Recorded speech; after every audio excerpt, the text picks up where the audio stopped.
Hey friends, so my friend Venkat shared a TikTok on Twitter, and it's pretty interesting.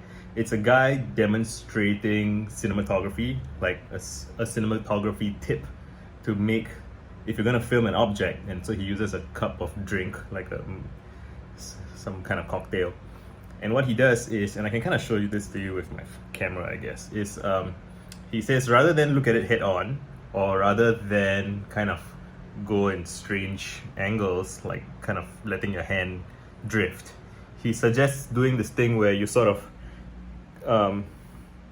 slowly pan around the object in a this kind of way, and then you can zoom in if you want, or you can whatever. And yeah, it does look good, like when you do it very deliberately around an object. And Venkat pointed out that this is both good and bad at the same time, because it's good because it teaches people something that is kind of objectively effective at making something look good. But if everyone learns the same thing, then next thing you know, every single video is doing this, and then it just becomes this sort of predictable pattern, right? It's just this thing that people repeat, and it's familiar, but it's also, it becomes, you start to sort of not think about it. You start to sort of assume that that's how things are supposed to be done, and it becomes over familiar. And if you think about it, and the thing that made me want to talk about it in this video is that it is, in a sense, that's what happens with everything all the time, right? With the way we speak, the language that we use, our intonation, our accent, our choices of words, our vocabulary, right? So vocabulary in the choice of words, but also, let's say on YouTube, like how people choose to edit their videos, right?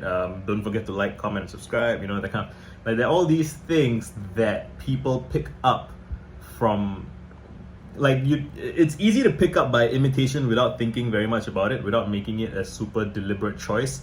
It just becomes a kind of new default setting.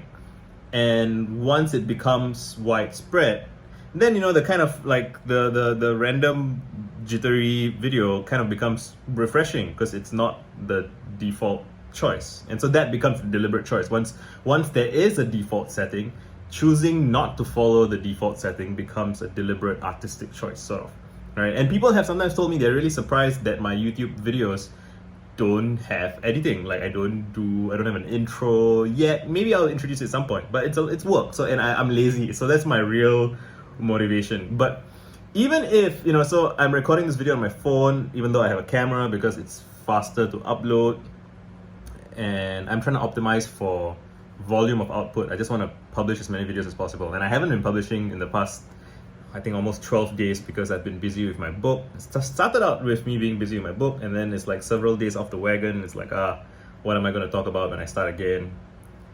Doesn't really matter, actually. You don't really need to explain yourself to people. You can just pick up where you left off and just keep going. And if people keep asking, then you can answer it. But if nobody's asking, then you don't really have to fixate on the thing that's on your mind, because what's obvious on your mind is not necessarily what's obvious to other people, because people aren't watching you as closely as you're watching yourself in that particular way.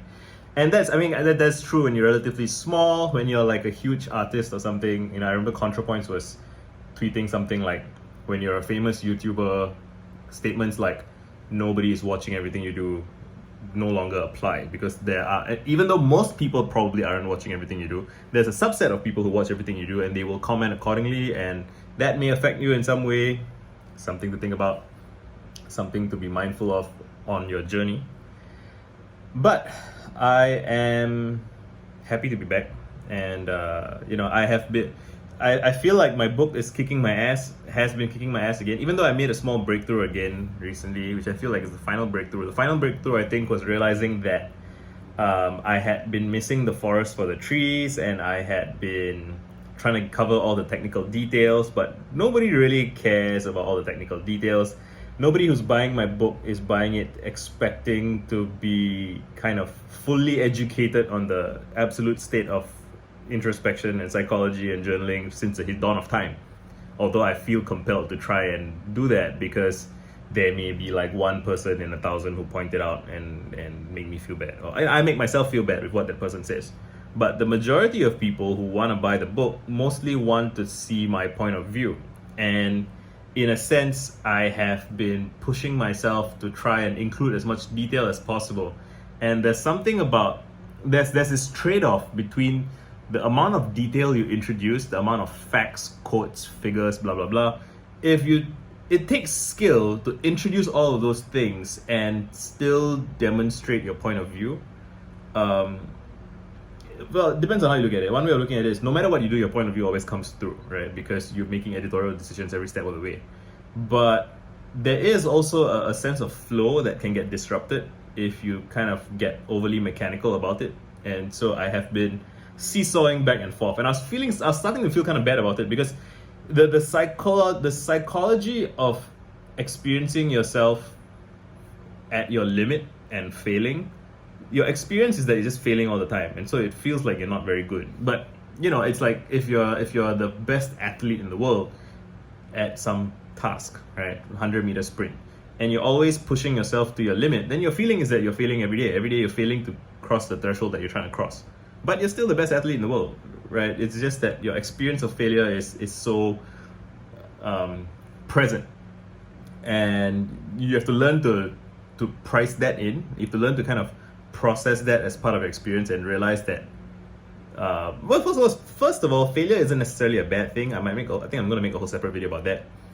I think I will. So I will probably end this here. To wrap up my original thoughts, I was thinking about I want this title to be against over homogenization, right? And what is over homogenization? It's when we follow what everyone else is doing, which is convenient at the start, but it becomes a kind of psychic prison. It becomes a kind of, it's just boring, man, right? How do we keep things interesting and exciting? We have to try new things. We have to go different places. We have to surprise ourselves, right? And I'm in pursuit of more surprise and more excitement, more fun.